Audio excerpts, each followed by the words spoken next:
raised in the Lone Star land, with boots on my feet and dreams in my hand. A little sassy but a whole lot of grace. You'll see that fire when you look in my face. I'm a Texas girl with a heart so wide, family and friends always by my side. From the crack of dawn to the stars at night, I keep it real, keep my soul burning bright. Barbecue smoke, Friday night lights, cheering for the Astros under Texas skies. A little bit stubborn, a whole lot of charm. This big old heart will keep you warm. I'm a Texas girl with a heart so wide, family and friends always by my side. From the crack of dawn to the stars at night, I keep it real, keep my soul burning bright. Barbecue smoke, Friday night lights, cheering for the Astros under Texas skies. A little bit stubborn, a whole lot of charm. This big old heart will keep you warm. I'm a Texas girl with a heart so wide, family and friends always by my side. From the crack of dawn to the stars at night, I keep it real, keep my soul burning bright. From the blue bonnet fields to the city streets, every step I take feels like home to me. With a little sass and a lot of pride, this Texas girl's got nothing to hide. I'm a Texas girl with a heart so wide, family and friends always by my side. From the crack of dawn to the stars at night, I keep it real, keep my soul burning bright.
Gummy shoe prints, laid them down the street. Chocolate wrappers hiding secrets sweet. They don't miss a beat, they've got a knack. With licorice ropes pulling answers back. Twist the wrapper to reveal the truth. A sticky web spun by a candy sloop. No sour lies can escape the grip. These lollipops always crack the whip. Well, hello, my friends. How are y'all doing? Happy Monday, everybody. Thank you so much for being here. I really appreciate y'all. Hope everybody's having a super good day. It is rainy, super wet, really cold, and very blah outside here today. And of course, today was a day I had to get out in it. Ugh, I hate it when it's like this. But we made it through the day. And I'm so glad y'all are here with me tonight. Thank you all for being here. Hello, Blue Eyes. Hey, Kitty Catty. Cash, how are you? Okay. Cash, you threw me for a loop for a minute. But it is so nice of you to say, Lolly, for what it's worth, forget today and move on. Thank you, my friend. But you said dog speed. I read dogs peed. I was like, what? But thank you so much. Hello, Miss Rhonda. How are you? Michelle, hello. Miss Kathy, thank you for being here. Let's see who else. Well, hello, Daniel. I will, Daniel. I will check it. Hey, Miss Peggy, how you doing? Good to have you with us. Hello, Kelly East. How are you? Hope everything went well for you today. Hello, Pat. Lisa King. Always good to have you with us. Let's see. Holly. Hello, beautiful. Doo-doo-doo. Hey, Miss Betty. How are you doing? Tam, always good to have you. Hi, Sharon. Nanny, how are you? Northwest Mississippi's cold too. Man, it's 40 here. We're not quite used to this cold weather. Thank you all for being here. Appreciate y'all so much. Um, Today I did go on a panel on Jonesin to try to explain in detail all the things. But hey, it is what it is. I've said my piece. I've said my apologies. I said that I did not make any calls. And it's over for me. If anybody wants to continue on with it, then hey, that's up to them. But anyways,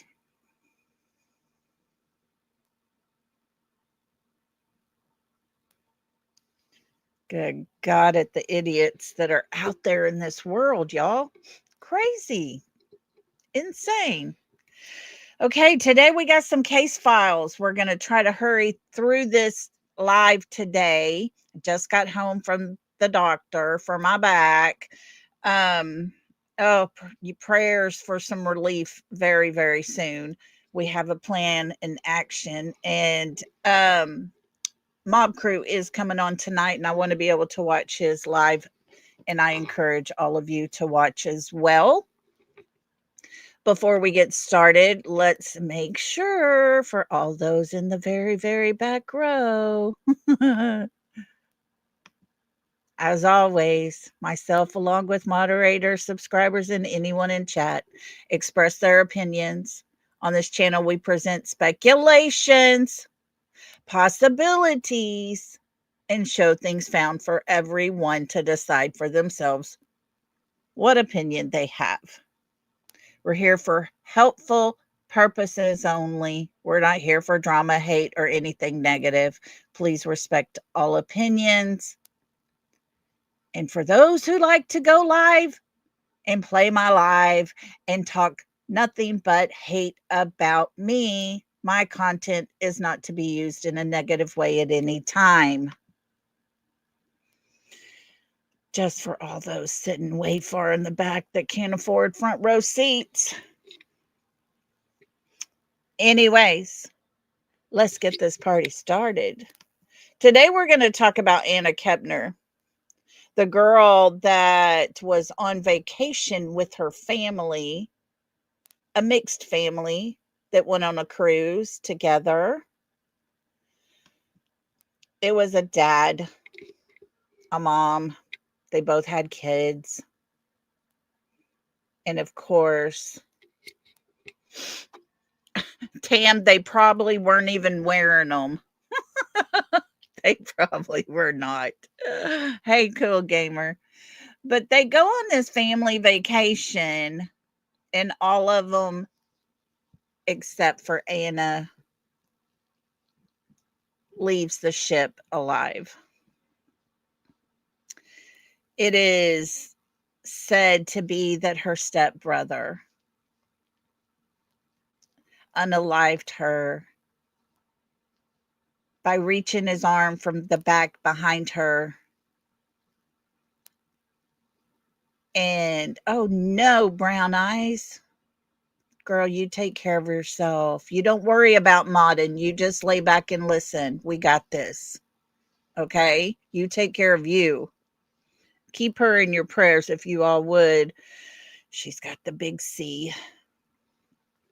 It is very sad, Cash, but her stepbrother put his arm around her and basically strangled her.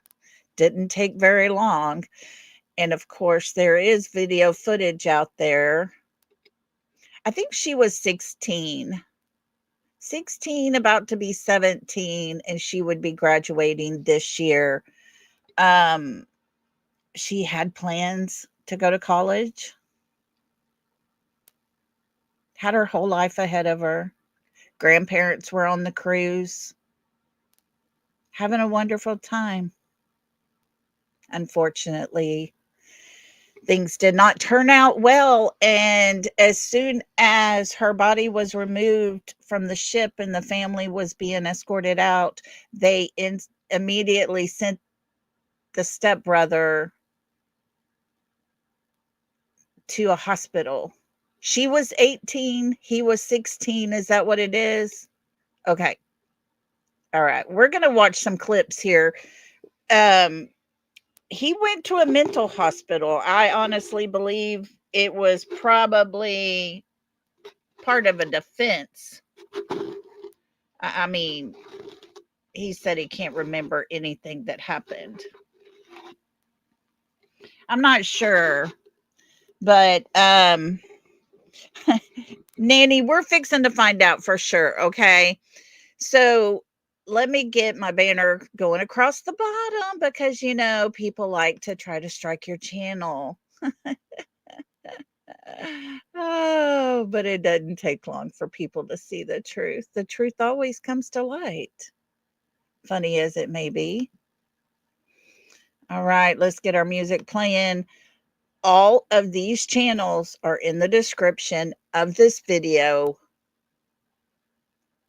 each and every one. So please, this one is going to be from WK. Hang on, let's pull it up so I can tell you for sure.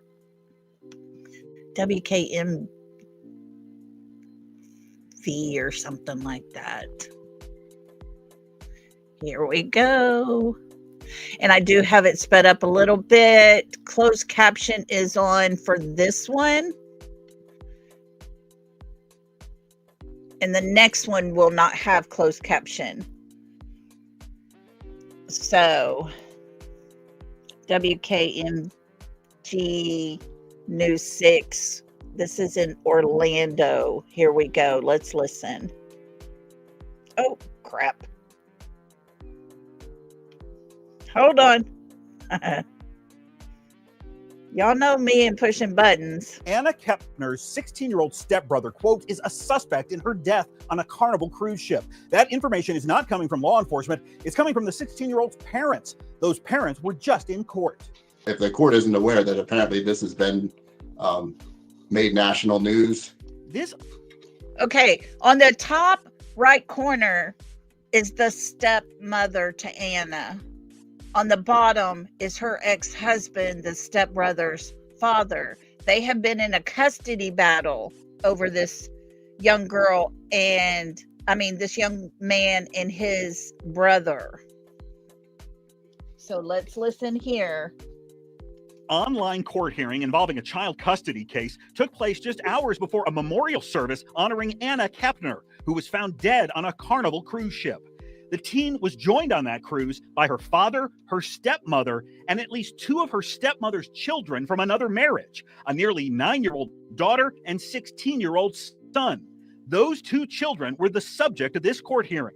Can I speak? This is Chantel Kepner, the children's mother and Anna Kepner's stepmother. She's in a child custody dispute with her ex-husband, Thomas Hudson, seated on the right.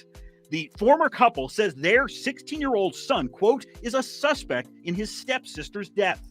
Well, Your Honor, it's our understanding that because the cruise was in international waters, that the young child, not the 9-year-old, but the 16-year-old was allowed to drink. The teenagers were given their own room in which to stay. Just a lot of circumstances that showed that the mother in this case was not exercising appropriate supervision over this child or the other child involved. Chantel Kepner's attorney disputes that. There are videotapes on the ship that confirm that there was absolutely no drinking, and that and DCF investigated and saw that there was no alcohol in mom's house whatsoever. So I'm not sure where that's coming from. There was no resolution to the child custody dispute, which will be handled at a future court hearing. We did learn that 16-year-old stepbrother was taken to the hospital after the cruise for undisclosed reasons. He is now living with a relative on his mom's side of the family as the FBI investigation continues. So there we have it. It was during that time that the mother asked to please put out a gag order on the case so that the public could not get information, but it was denied. Okay, this one here, guys, I haven't ever listened to this channel, but I was referred to this one particular video here, and I am going to put up a trigger warning only because of some of the material that will be mentioned here. Because, I mean, it's a little sensitive. It does talk about her death. This one does not have closed caption, so I could not do that. Here we go.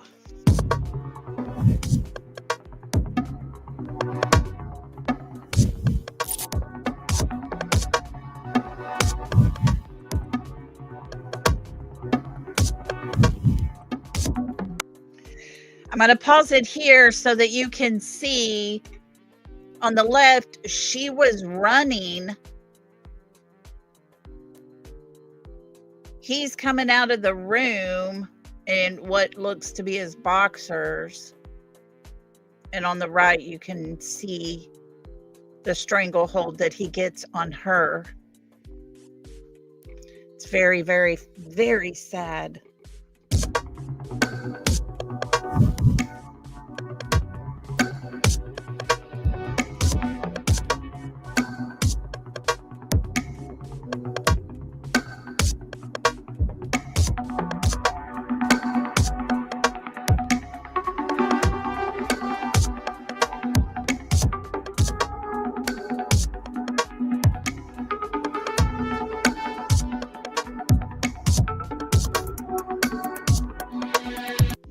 The injuries, including throat bruising and fatal asphyxiation, point to forceful close contact.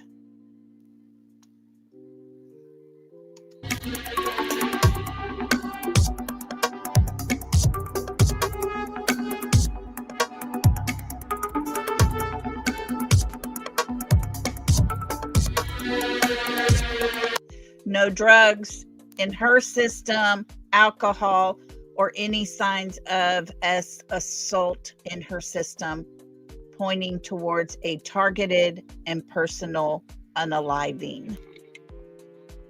She's a very beautiful girl.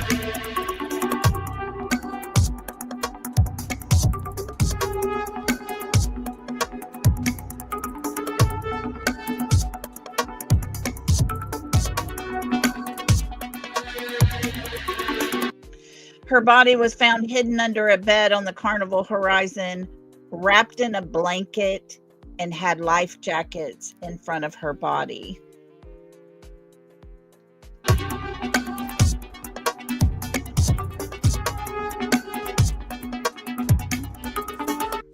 Once again, here's the photos. She tries to get away. He got to her. It's very sad to see these photos because these were the last moments of her life. Yeah, it's quite a bit.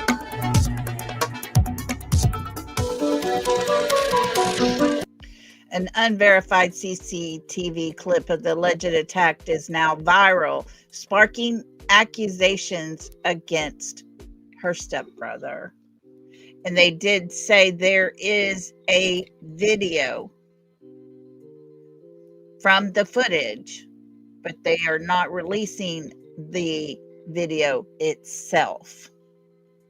It is said that on the last picture, the picture on the right, he pulls her into the room. She's being dragged in backwards.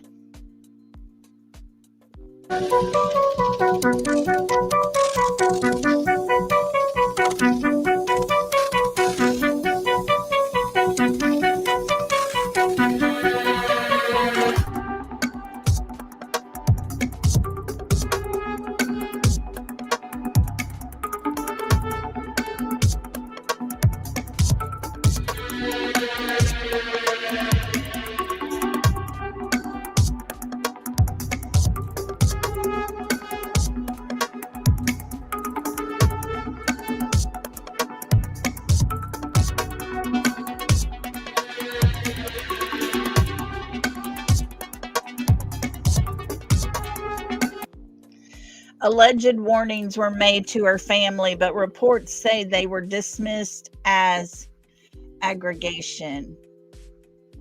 Exaggeration. What did I just read? Exaggeration. It seems as if there were warnings that the stepbrother had a huge crush on his stepsister, but she did not reciprocate those feelings at all.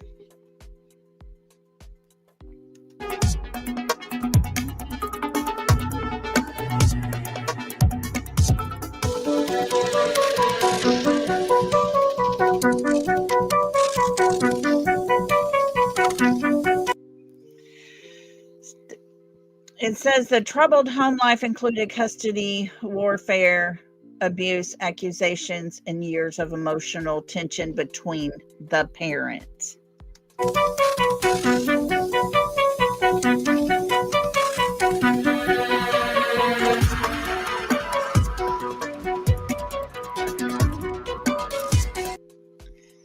So here is one of the last photos of her on this cruise.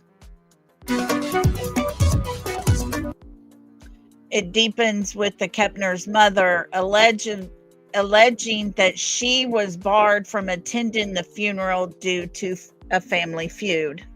Her mother was told to stay away and do not come to her daughter's funeral.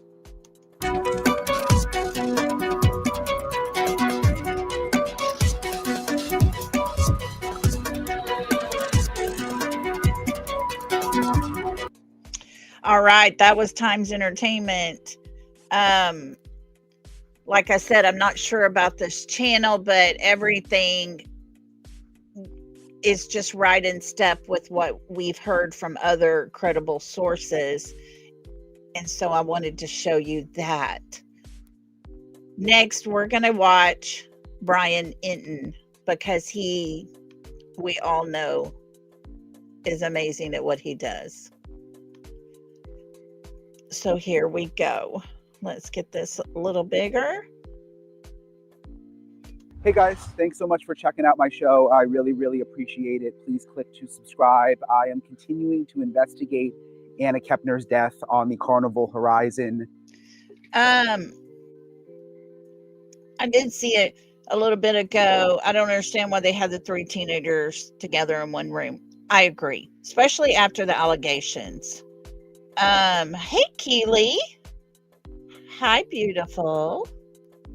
And then I see, why can't it, the BS, no one would keep me away from my child's funeral. The mother actually said that she put on a wig.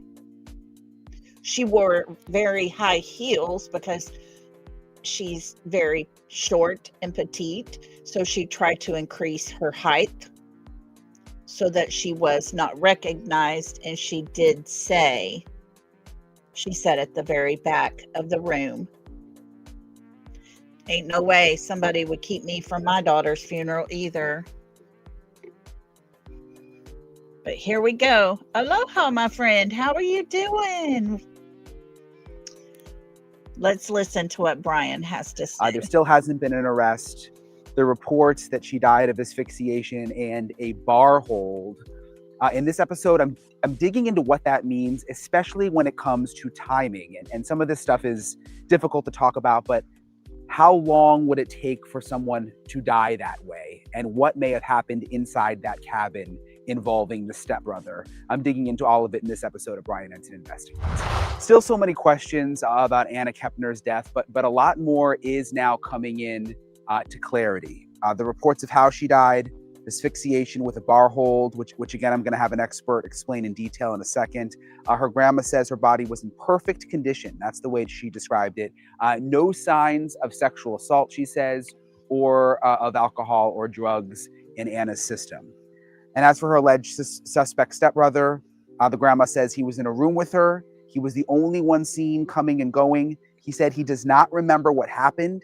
And when she sat in on the interview with the stepbrother and the FBI, the grandma says that he was an emotional mess. She said that he was a good student, that he played soccer. And this is interesting, this quote. She said he had demons in his past and he was trying to deal with those. That statement that the grandmother made, and we'll look into the grandmother's interview a little later, but he had demons in his past that he was currently trying to deal with them. Very, very weird statement for sure. Doesn't sound well. Also, Anna Kepner's brother reportedly heard yelling and chairs being thrown inside her crew's stateroom. And that was the night before the 18-year-old Florida cheerleader was found dead. 18 years old. Yes, there we go. 18 years old. The stepbrother was 16. And the younger boy heard the chairs from the other room. What sounded like chairs being thrown around, yelling and screaming. It's just not cool. That's something that her ex-boyfriend has said. Meanwhile, something else interesting happening here behind the scenes legally. The stepmother of Kepner is asking a judge to block the release of more information about the case.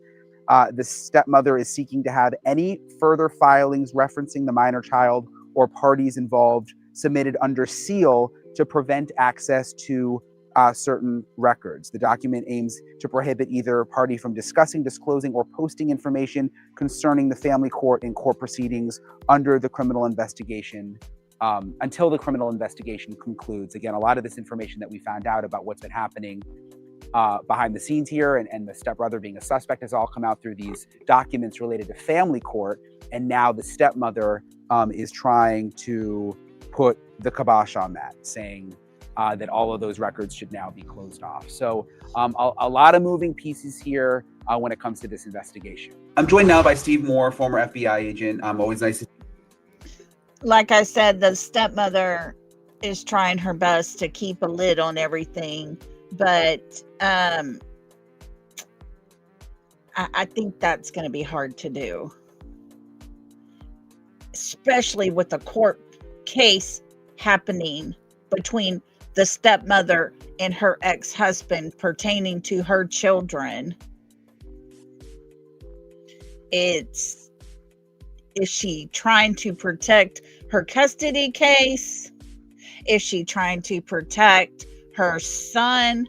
Is she trying to not protect her stepdaughter that was the actual victim? I don't know. See you, Steve. Thank you for joining me and on this terrible cruise story. So the latest is that that this young woman died from asphyxiation, and then they're saying a bar hold. What is that? Hold, arm across the neck. Apparently, what does that mean? Well, it's what would commonly be called a chokehold. That when the police use it, that's what they refer to it as, a chokehold. There are actually two types of behind the head holds of the neck. One is a carotid hold, where the crook of your elbow is around the airway and doesn't choke off the airway. It just shuts off the blood to the brain at the carotid arteries, and the person passes out. The bar hold is when you bring your arm straight across and basically constrict or even crush the windpipe. Would you have to hold it there for a long time? Yeah, you would. Well, there are some stories of people who crush the windpipe because it's kind of like analogous to a vacuum cleaner hose. It's got some rigidity in a coil, and if you smash those coils, you can kill somebody because they can't breathe even if you release them. But most of the time, if you do the carotid hold, which the FBI taught me, if you get the carotids blocked off, you'll pass out long before you would be restricted of any air, and you would come to pretty quickly too. But a bar hold, a choke hold, you actually need to hold it in order to kill somebody long after they've passed out, because when you pass out, if you release them, they start breathing again, and they come to after a little while. So you actually have to hold that long after they've stopped fighting or resisting or are even conscious. And it's distasteful to even talk about this, but that's the truth of how the body works and how some people work. Where is it? Yes, Cool Gamer says that's a sleeper hold, the carotid hold. Yes, because that will just make you basically just pass out, go to sleep. But unfortunately, he continued to hold on the windpipe area, it seems. And yeah, Kelly, she's probably embarrassed and ashamed, as she should be. I agree.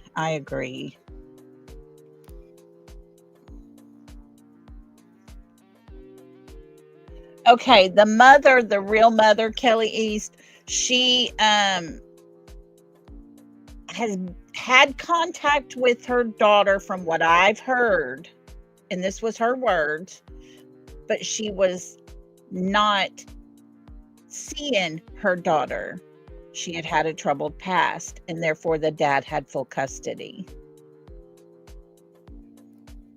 Rhonda, I don't know. To me, I'm not sure. How do you get past your wife's child, unalived, your child? It's a bad situation, no matter how we look at it. I couldn't imagine. I mean, losing a child can destroy a marriage because you both retreat and you both are grieving your own grief. But to have both of those things related, it's just not a good situation. Okay, here Amy Lynn said the bio mom lives in Illinois. Thank you, Amy. I could not remember where she's at. But yeah. Here we go. Let's listen to a little bit more. And I'm sure there's not an exact number to it, and again, I feel bad talking about it because we're talking about this young woman, but how long would someone have to do that typically to kill someone? I mean, is it 30 seconds? Is it minutes? Okay, now Brian mentions 30 seconds because when this case first started unfolding, there was talk that the brother was seen coming out of the room 30 seconds after Anna walked into the room. But now we know that was not during that time that she was unalived, I don't believe, because she tried to leave the room again and he pulled her in. So did he leave 30 seconds after that? I'm not sure. There's a lot of talk, but not a lot of clear statements that have been released yet. I think it's minutes. I mean, as horrible as it sounds, there's a thing called positional asphyxiation, where you put somebody in a position where, for whatever reason, they can't get a breath of air. And, you go back to the George George Floyd case. That's what happened with him, positional asphyxiation. He was down for several minutes and he ended up passing away. With somebody just literally holding the throat, holding the windpipe, it'd be several minutes because you can hold your breath for one, and then you're going to have to hold, you're going to have to restrict the breathing until you have brain death. So you would have time, if you were the person doing this to someone, to, I guess, have second thoughts to stop. Yeah, I mean, one would think so, unless, of course, as I said, you can cause immediate catastrophic damage to the windpipe, which would make it impossible for you to even get them to breathe again because you've crushed the windpipe. So, those are things that are found in the autopsy. But usually, I mean, I'm just, the mind kind of boggles at this, but after the person goes limp, you're still going to have to hold it for a while or they will come to. Yeah, oh my gosh. Good golly, those demons, it seems, possibly may have resurfaced. I don't know. It's hard to say because at this point, we've not gotten any clear answers.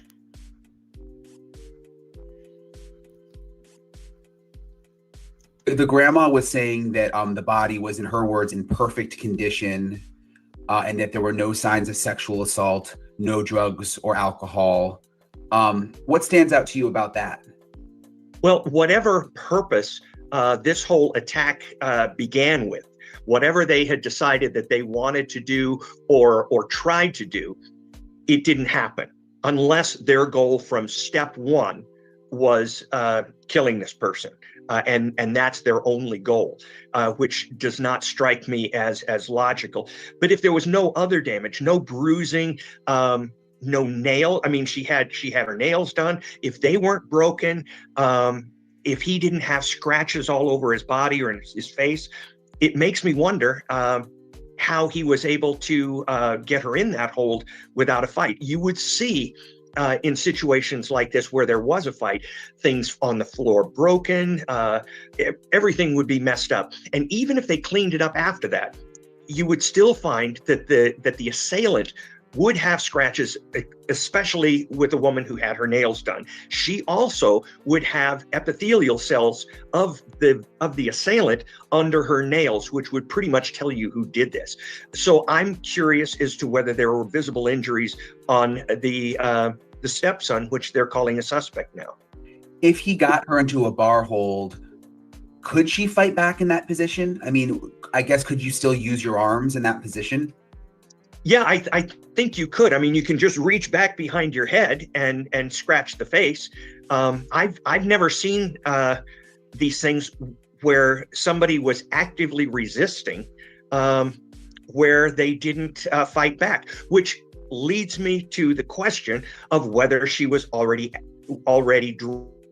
drugged or had some kind of chemical in her body which made her unable to resist. But we've heard from the younger brother, I believe was 14, in the other room with the young sister, saying he heard sounds coming from that room as a fight was ensuing. I wonder if maybe she was kicking, trying to get him to stop or something. And I would only guess that her hands were up around his arm, trying to pull him away from her neck. I don't know, just lots and lots of questions.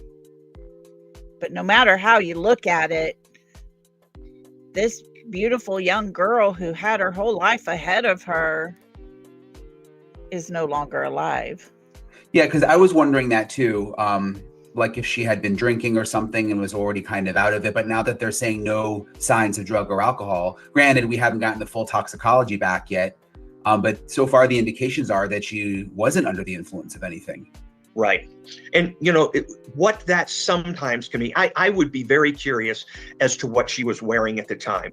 If she was wearing the clothes that she had been wearing when she visited her family in the casino, that's one thing. But if she was in pajamas, I've worked cases where somebody was dead asleep when the assailant came in and attacked them, and they were unable to fight back because you're kind of groggy and they get you immediately. So that would be. But we just saw where she was walking to her stateroom in her evening gown because they had had dinner. The adults had gone into the casino. And she had gone in there with her grandparents. She told her grandmother, according to her grandmother, that she didn't feel well. She was going back to her room. Then we just saw where it obviously looked like she was in evening wear or whatever. And she had a sweatshirt on. It looked like some leggings, just casual. She had the opportunity to completely change her clothes, get ready for bed, and then she's trying to run away from the stepbrother. If those pictures that we just saw were correct, it just makes you wonder. Another possibility for me. But again, obviously we don't have all the information that the authorities have, but that's the horrible stuff as it stands. And the grandma also said that he was in a room with her. He was the only one seen coming and going. And you and I last time had spoken about the cameras and how many cameras are on these ships, and they can be pretty clear who went in the room and who left the room. I guess I'm just still wondering why no arrest. I mean, it seems pretty obvious at this point. I think it does, but I can't tell you offhand. I can give you a million reasons why it wouldn't have been taken to an arrest yet. Number one, you're going to want an indictment if at all possible, because that's much better than just a warrant to get him. So they may be preparing for an indictment. They may be waiting for, and very likely are waiting for evidence coming back from the FBI lab. For instance, they're going to scrape under her nails and find out if there were any cells under there. Then they have to do a DNA test to find out whose cells they are, which means they then have to have agents meet with the family and get cheek swabs from all of them. So there's a lot of evidence that you need to be processing. And it's not just that you need to prove what happened. You also need to prove how it happened. Because if you go into a court and say, well, he was in there, she ended up dead, and so it must be him, you're working totally on circumstantial evidence. But if you can say he went in there, there were cells of his skin under her nails, and we saw scratches behind his ears or something like that. They're going to be able to tell the entire story. And a jury doesn't anymore, in the age of CSI, the jury does not accept pure circumstantial evidence. They want to see DNA in DUI cases. And so they're a sophisticated audience now, if you would accept that. And so they don't want to have the FBI say, we think this happened in there, think this is why he did it. They're also going to start doing a complete background investigation on this stepson, because they're going to have, the grandmother referred to a coming out of some kind of dark time in his past. Well, there's your clue. The FBI is going to find out all about that dark time in his past. And these are all going to add up. And when there's no threat of him. So it makes perfect sense that they're not going to just, because he's the last person seen going in and coming out of that room and all the things, just go in there willy-nilly and arrest him. They want to make sure that all their T's are crossed and all their I's are dotted. That's good investigative work.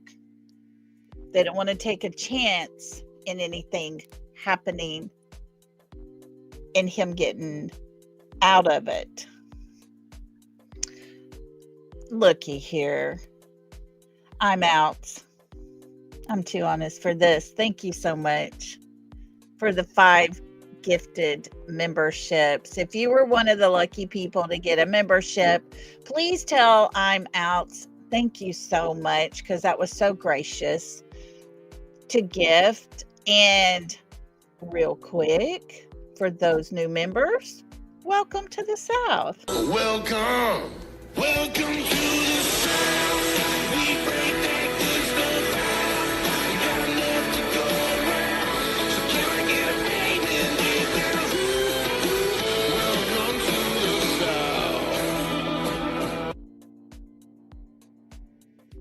Welcome, welcome to our new lollipops. And thank you so much, my sweet friend. That was so sweet of you. Oh, I am doing well. I hope you are doing well yourself and had a super great time. Tequila Robinson says, enjoying your content tonight. I'm so glad you're enjoying this. We're going to be doing a lot more of this. We are. Okay, guys, let's listen some more. Killing again. I mean, he's not going to be on a cruise rooming with his 18-year-old stepsister. That's a curiosity right there. It's not likely that he's going to reoffend. And so the time is on the FBI side in this case. If it was a serial killer, if it was a serial sniper, and people were being killed every day, and they say, oh, we think we got the guy, they're gonna roll him up right then and get him off the street. But when this guy is not going anywhere, I mean, you have time, you might as well use it. Yeah, and the grandma said that she sat in on the interview with the stepbrother and the FBI. She called him an emotional mess, said that... Okay, now the grandmother, let's get this, make sure everybody understands. This grandmother is Anna's grandmother, the dad's mother and father. Those are who were on the cruise. But the grandmother sat in on the interview with the step grandson. That he does not remember what happened. Is that really possible that he wouldn't remember what happened? Yes, it's possible. It's possible that aliens did it too. And, you know, they have these rays that let them get out of the room without ever being in there. You know, anything's possible. I have never had a case where somebody had total lack of memory of something that would be so striking. I'm not a psychiatrist. I'm not going to tell you it can't happen. But as an FBI agent, I'm somewhat of the jury. You know, when I'm investigating a case, if you tell me you can't remember, that makes me work harder. You know what I'm saying? Because I know I'm onto it.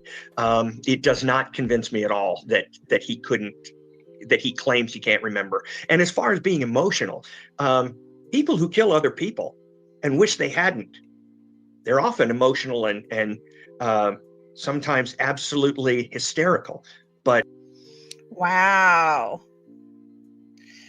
So people who have unalived people they're often emotional and sometimes absolutely hysterical.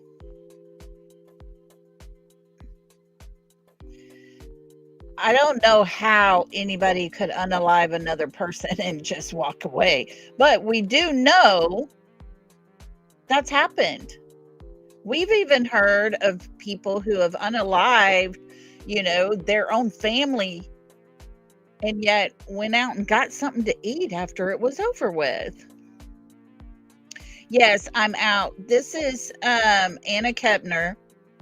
She was on a cruise ship with her family and her stepmother and stepbrothers. And allegedly, it's believed that the stepbrother put a bar hold around her neck, on the front of her neck, and unalived her, put her under the bed, and put life jackets in front of her. Something I haven't mentioned yet to you guys that don't know.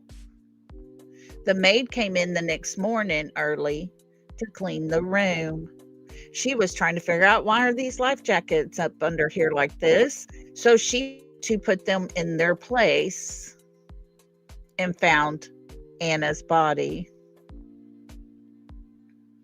It doesn't mean that they didn't do it. And Anna's biological brother has now reportedly said that he heard yelling and chairs being thrown inside the cruise cabin, and that was the night before she died. So not the night that it happened, but the night before. Would that be important to the investigation? I mean, would you be looking to kind of prove that there was some kind of ongoing, altercation between the two of them? Okay, so Brian just clarified the noise that the brother had heard was the night before she passed, not the night that it happened. So that's good to know. That poor baby I couldn't imagine him having to live with that. Absolutely. I'd want, the other thing they may be looking at right now, which is taking time, is her phone.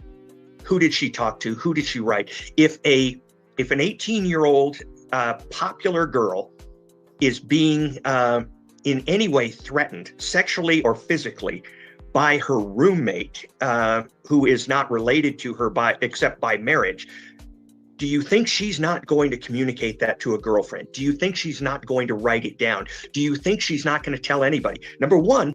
Okay, let's clarify this. The ex-boyfriend of Anna, they had been broken up for about 6 months. She had reached out to him after they had broke up and said, he's always trying to get close to me. He keeps saying things that are very inappropriate to me. One conversation they had, the boyfriend said, was over a video call. Obviously, the stepbrother didn't know she was on a video call and came in and reached around the front of her trying to touch her. The boyfriend on the phone yelled at him and told him to leave her alone, and the stepbrother ran out of her room. So there was, it seems, an infatuation, if everything that we're hearing is true. She wasn't going to tell the family. We know that already, because she didn't, you don't want to screw up the family that's just coming together. But at the same time, you can tell your friends. So I would want to know, and I would have agents out interviewing everybody who she possibly could have talked to, and then get the phone, get into it, and find out everything about that. Likewise, the 16-year-old's phone. Yeah, and her ex-boyfriend has now come forward and been speaking, Anna's ex-boyfriend, and said that she was afraid of her stepbrother, that he had been on this FaceTime call with her at one point at 3 a.m, and the stepbrother came in and got on top of her, which concerned him, and he apparently went and even reported this to her parents, some of these concerns that she had been having about the stepbrother. Could the parents get in trouble? I mean, if they knew all of that and then put them in a cabin together, do they have any responsibility here? Well, morally or legally, I don't think I'd want to take that to court. Personally, I wouldn't want it on my record when I went to the pearly gates. But yeah, they probably have some kind of responsibility there, as does the brother, who heard chairs hitting the wall and screaming and didn't go door knock them and find out what was going on. That to me is astounding. Certain things here are just. Okay, guys, this is just my opinion and my opinion only. The brother, the other stepbrother, I believe is 14 years old.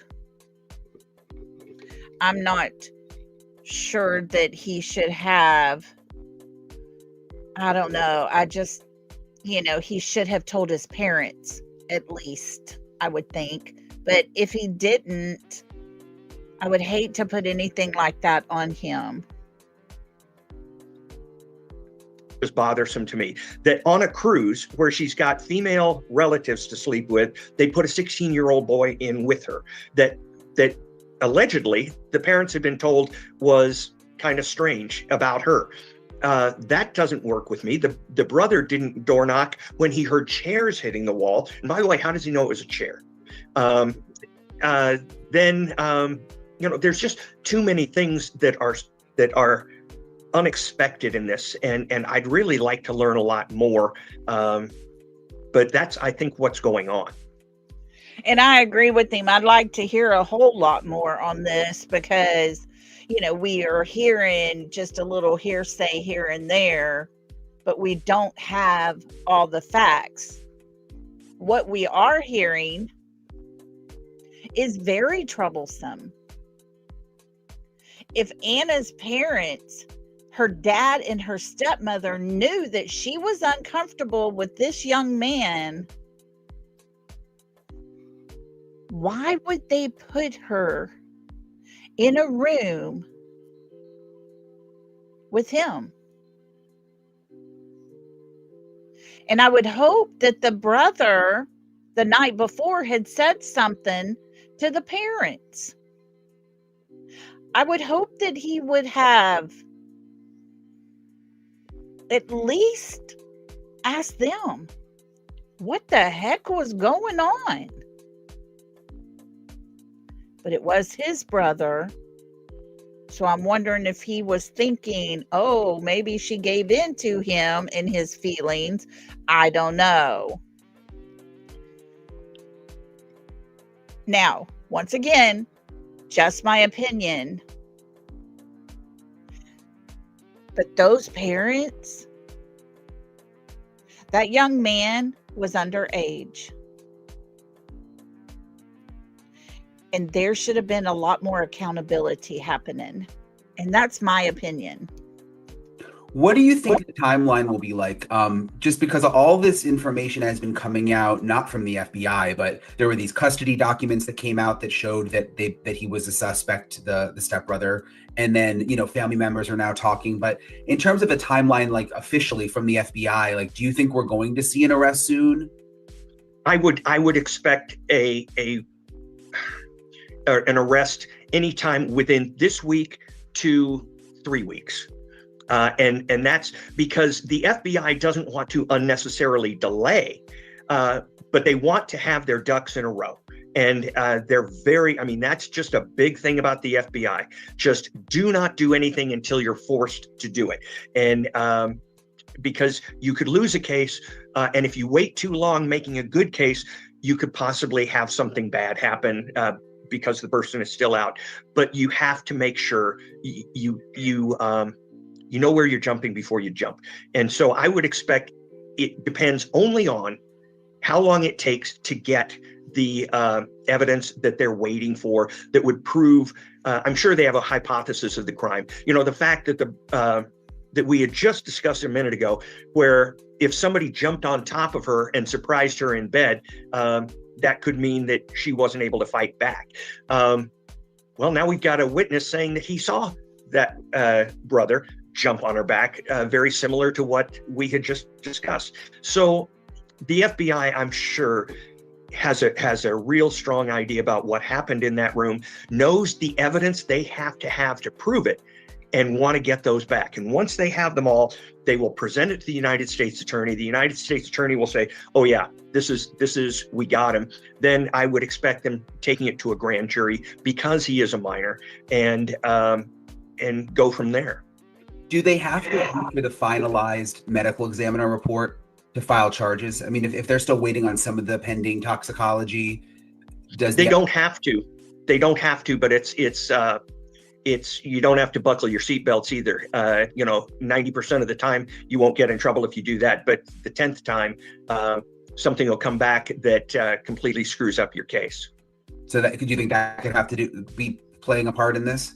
I think it absolutely does. And, you know, I'm not saying the FBI is slow on these cases. They're working very quickly, but they don't feel that's just a characteristic of the FBI.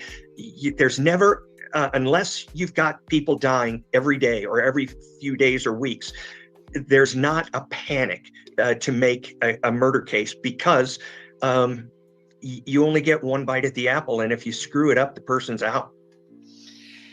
There you go, folks. I love the way he said that, as far as you've only got one shot at this. The brother is not admitting to anything. It's up to the state to 100% prove without a shadow of a doubt. And so this video was put out, by the way, on November 26th. So it wasn't very long ago, not even a full week yet, that this video was put out. So over the next few weeks, as everything starts to come in, all the testing that's being done, I would think we're going to see something happening. I'm out, says Ms. Lawley, are you going to cover Summer at all? I don't blame you if you don't, but I'm curious. I would love to cover Summer. But unfortunately, her case has become just like Sebastian Rogers, a complete, all and out hate campaign against everyone. But I will be covering her, because I made a promise to myself way back that I would keep her case out there as much as I could. And since we do have some new developments and we are starting to cover other things, her case will be covered as well. I'm just not going to play the games. We're just going to talk about what we're learning and go from there. I'm hoping so, girl. I am hoping we are getting close to the end. But there's a lot of thoughts that I've got on this new search when it comes to Summer that I would like to talk about. And so I have pretty much decided I'm going to go over it for sure. All righty, guys, let's finish listening to and this. and when you and I first started talking about this case, there was some like speculation that maybe this was some kind of accident, that maybe she somehow overdosed or died and someone was covering it up, or the stepbrother was covering it up. But now that we're hearing about this asphyxiation, is that just totally off the table, would you say? I'd say it's 99% off the table, unless there's something that I don't know about, or that you and I, the public doesn't know about. Because again, to asphyxiate somebody, you're going to need to restrict the air long past the time they stop fighting you. And that is not a fight and they stop fighting and you go, oh, and then realize they're not conscious and you say, oh no, and work on this. This is something where the person seems to have had an intent to end her life. A lot of this information that we have now is coming from the... Okay, I love how he put that, because if you stop and you think about it, once he's got her in this choke hold, this bar hold, as they call it, to where it's hitting her windpipe, she's gonna pass out from lack of air first. And just as he told us, this expert here, that after it's released, she possibly could have took another breath. But whoever did this to her continued to hold that bar hold as tight as possible.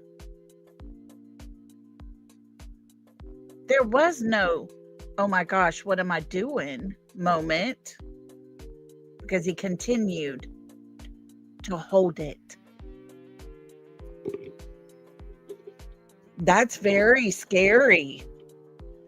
And I don't think if what the grandmother says about his demons in the past, that he was trying to deal with them, I don't think he dealt with them. Not very well, that's for sure. Oh no, I'm out. Oh, that is horrible. Oh my gosh, I hope they figure it out. Grandma, she's the one who's saying the body looked perfect.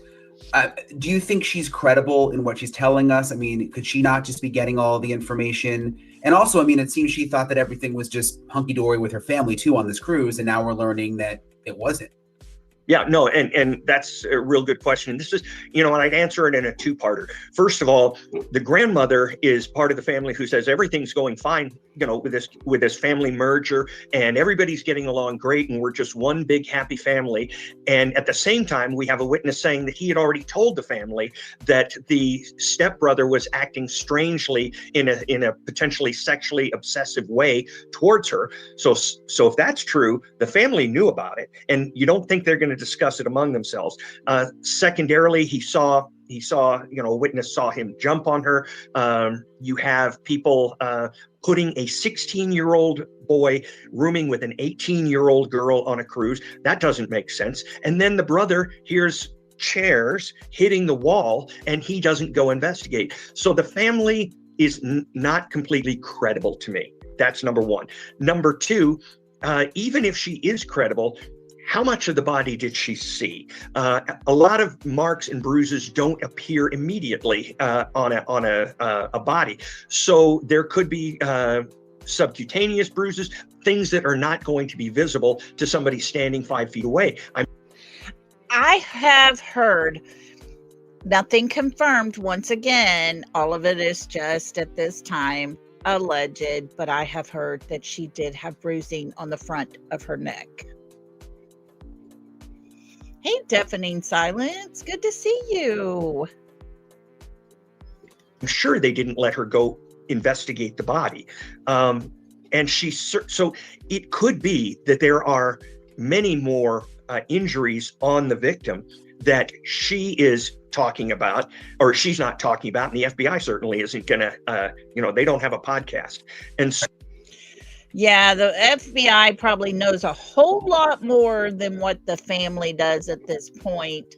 And Betty, I think that video of him grabbing her will be huge in the evidence, because from what I've been told, or basically what I have heard while I'm, going over all this, the news stations and everything that's been covering it, that it shows him pulling her in with a stronghold around the front of her, and he pulls her by her neck into the room, the door shuts, and he's the only one that ever leaves, and she's not seen anymore. So yeah, I think the video that the cruise ship has is definitely going to play a huge part in this story. Well, hello, TJ. So they're not going to talk about it. Right. Makes sense. So she may just not know. Yeah. And I'm wondering if there's something else I wanted to say on that. I imagine the grandmother doesn't want to see a lot. I imagine the grandmother wants to think of her granddaughter as beautiful and pristine. I could only imagine if the grandmother actually saw her body. And, if there was a funeral and they did have an open casket because nothing physically was damaged, makeup can cover a whole lot of stuff.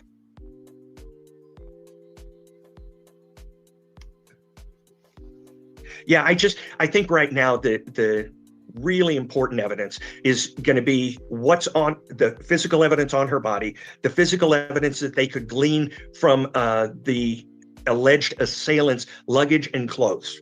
That stuff will be all over it.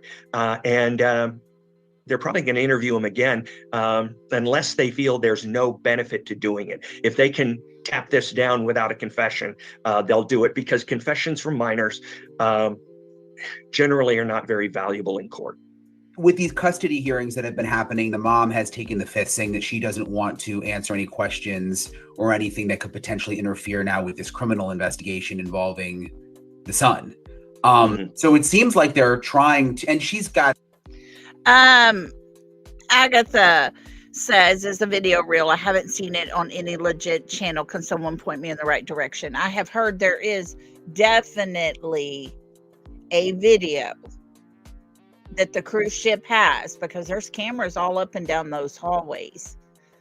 And if you go back and watch the very first video we did right towards the beginning, no, I believe it was the second one.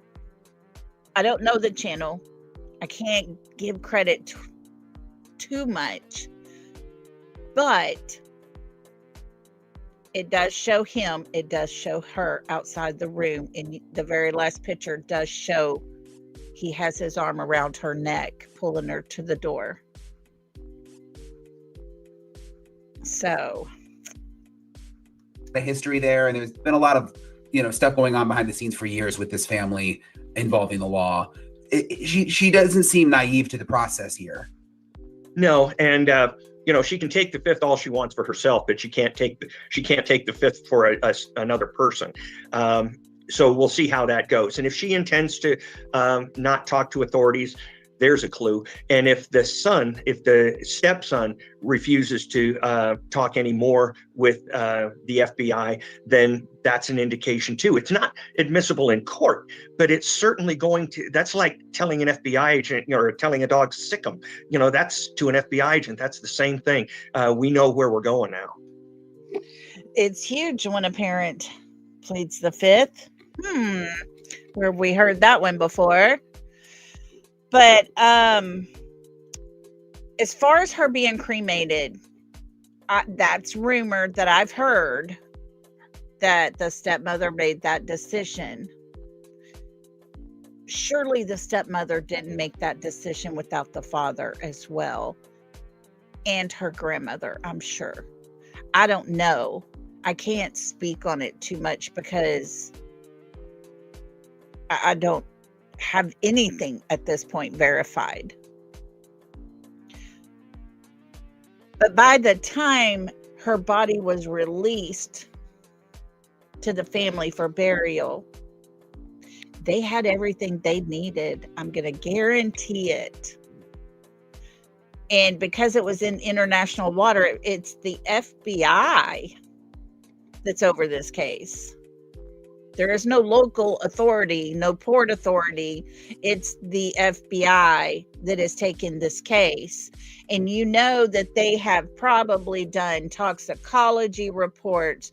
They've done a complete autopsy. They have taken DNA from under her fingernails, because you just could almost guess that she was trying her best to scratch on him or something.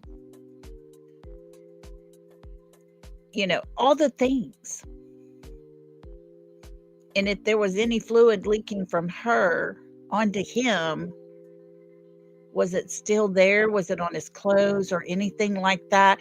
I'm pretty sure that by the time they released her body, that, I think that they would have had everything possible tested. And as far as the stepmother pleading the fifth, I honestly believe that has more to do with her custody case than to, sit here and prove her son had done something. I think it's more towards the custody case. Remember, she was wanting the judge to put a gag order so nobody else could find any documents or see any documents. She didn't want her ex-husband to have any of those records.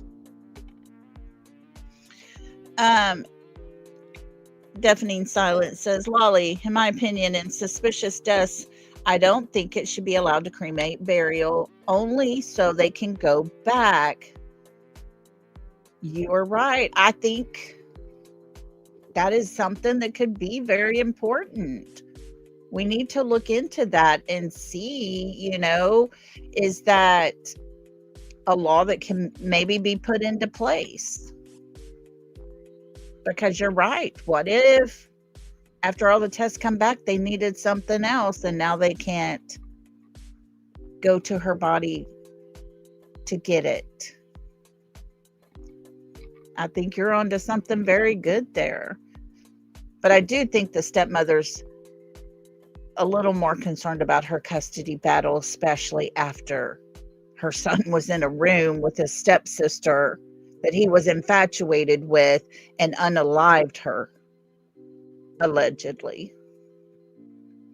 And how bad that looks for her custody of her other children.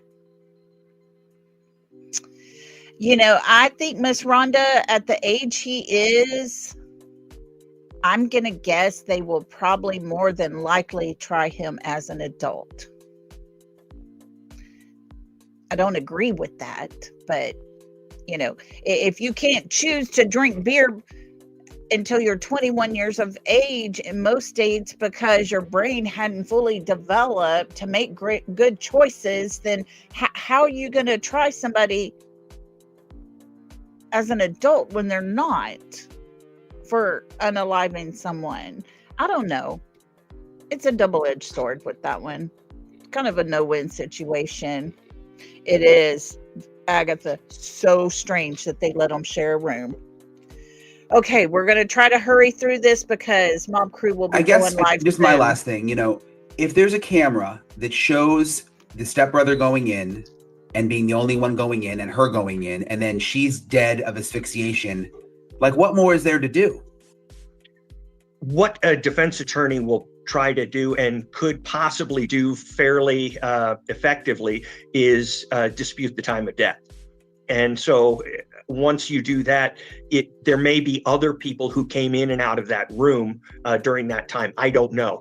But you did have a crewman come in there and find the body. And so it's not beyond the pale that they would try to pin it on a crewman or something like that.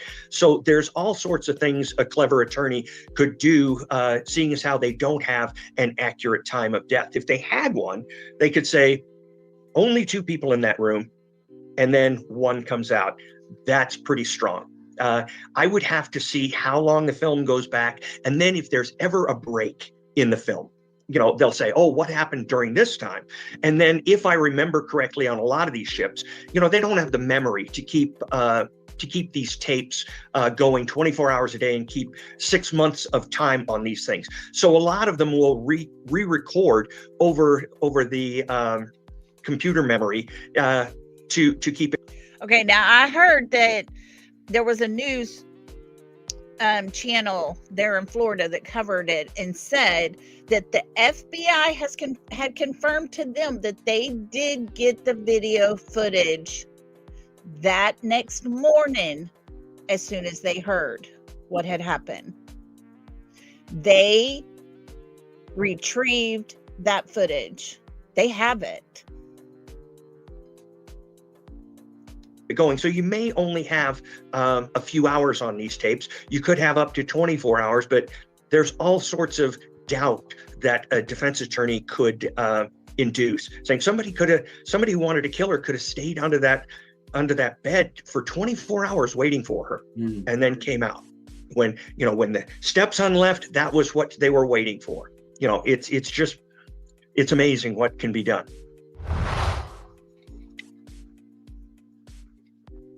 All right, guys. I hope that helps get everybody caught up 100% on what has been going on with this case. We're going to follow it. We're going to keep up with it.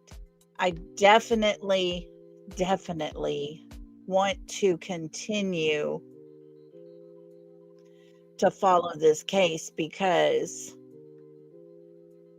I want to know, what's the likelihood? Oh, goodness, what happened to me?